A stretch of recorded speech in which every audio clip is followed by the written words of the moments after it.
नए भगवान की पूजा नहीं करना है। हमारी परंपरा दर्शन हमारे गुरु ने कराया है, उसी मार्ग पर हमें चलना चाहिए। यही हिंदू धर्म है और यही सनातन धर्म है। सनातन धर्म ही हिंदू धर्म है। इसलिए ऐसा नहीं सोचना है कि हिंदू धर्म अलग से है। सनातन धर्मावलंबी ही हिंदू है। अपने कुल देवी कुल देवता हम उन्हीं की कथा श्रवण करना चाहते हैं, जिनके श्री चरणों का गज पाकर के हमारे पूर्वजों ने विजय प्राप्त की थी। तब सुखदेव जी महाराज ने कहा कि राजन, वासुदेव कथा कृष्णा पुरुषा स्त्रीन पुनाति ही भक्तारम पृच्छकम।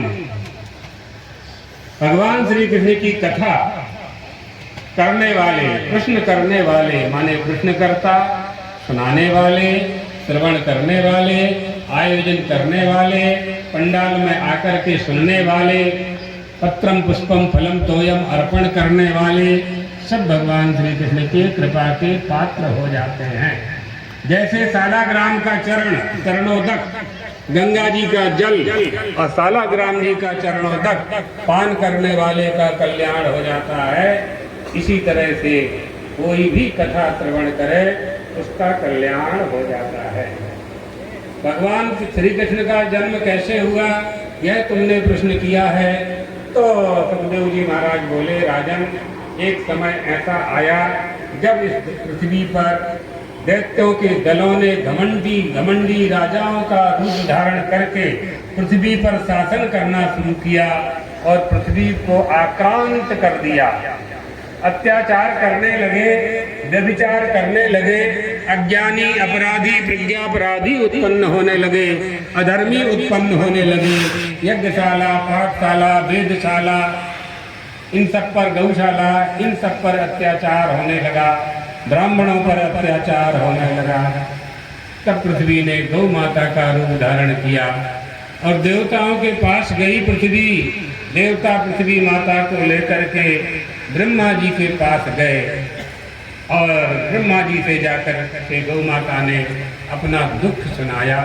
मेरी पृथ्वी ने कहा, मेरी छाती के ऊपर गिरी पर्वत कंदरा आखंड लादि लोकपाल चक्रवालादि वसति सिद्ध विद्याधर गंधर्वात करो सुमेर पर्वत आदि का भी भार मैं सहन कर सकती हूँ, लेकिन एक अत्याचारी पापी का, ब्रह्म हत्या करने वाले का, गौ हत्या करने वाले का भार मुझसे सहन नहीं होता।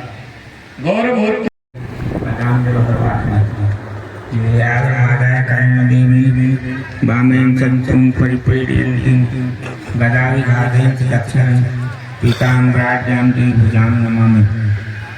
हमारे परमपुर द्वारका शारदा पीठाधीश्वर जगत गुरु शंकराचार्य जी से आप लोग श्रीमद् भागवत की कथा सुन रहे हैं।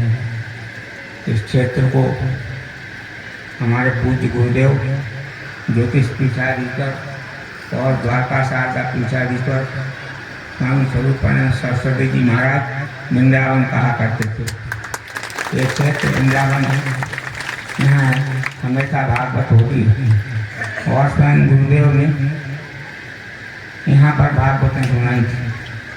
हमारे रविंद्र भैया के गांव में यहाँ पर भी भागवत हुई थी, अपार भीड़ इकट्ठी हुई थी और देवर बीजा में कई स्थानों पर गुरुदेव ने कवर्धा में श्रीमद् भागवत को सुनाई थी।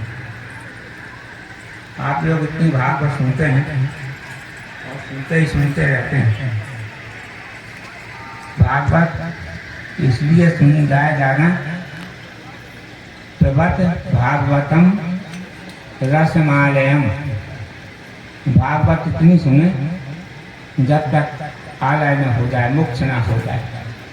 इसलिए भागवत इतनी सुननी चाहिए, सुनते ही रहने चाहिए। भागवत, हमारे भागवत सुनने से हमारा मन पवित्र होता है, हमारा तन पवित्र होता है, हमारी बुद्धि पवित्र होती है।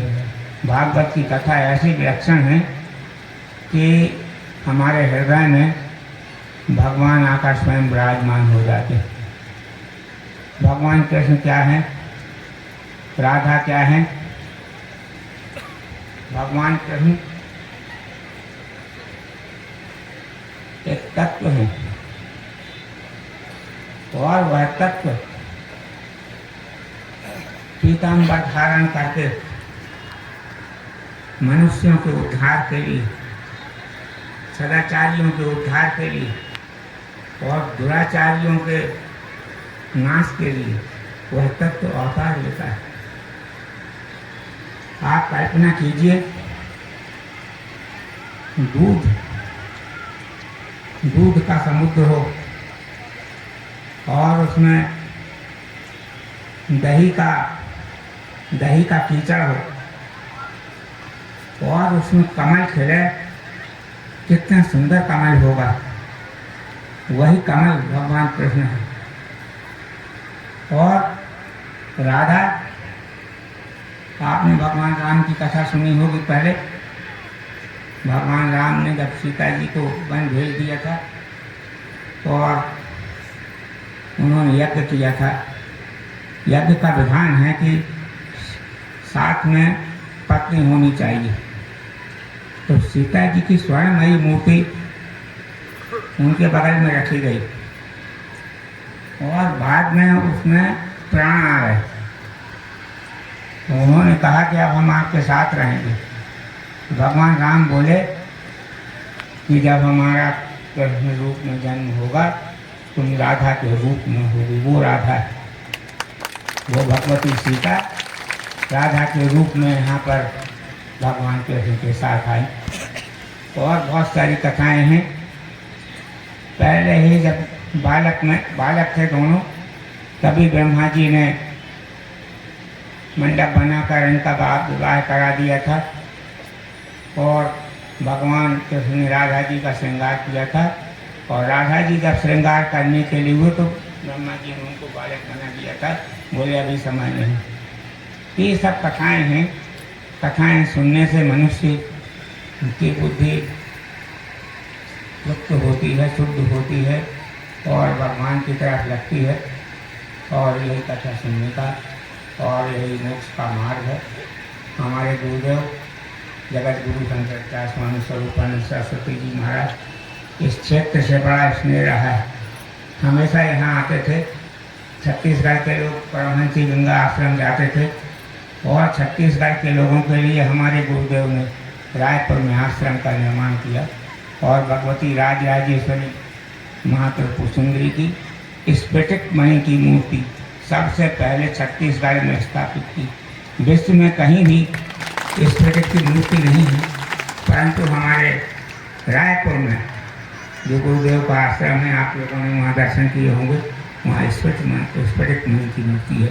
और पिछली बार वहाँ 64 योगियों की स्थापना हुई, गणेश जी की स्थापना हुई, भैरव जी और हनुमान जी की स्थापना हुई। वहाँ पर जब ये मंदिर बन रहा था तो हम जहाँ पर ये मंदिर बने हैं वहाँ पर एक टीन का मकान था, टीन का बनाया हुआ था। रविंद्र भैया देखते थे हमारे चौबी जी, ये हम लोगों के अग्रणी रहे। भोपाल का आश्रम बना तो इन्हीं के पास रह के हमने वहाँ भोपाल का आश्रम बनाया। और जब यहाँ का आश्रम बना तो हम इन्हीं के पास रह के और इस आश्रम को हमने बनाया। तो बार बार हमारे सामने जब हम पूजा करते थे तो भैरव जी, हनुमान जी और गणेश जी आते थे। तो हमने तो विचार किया कि गुरुदेव से पूछा कि कैसे क्या होगा। बोले इनका मंदिर बना दो। उनका मंदिर बना और गुरुदेव तो ब्रह्मलीन हो चुके थे।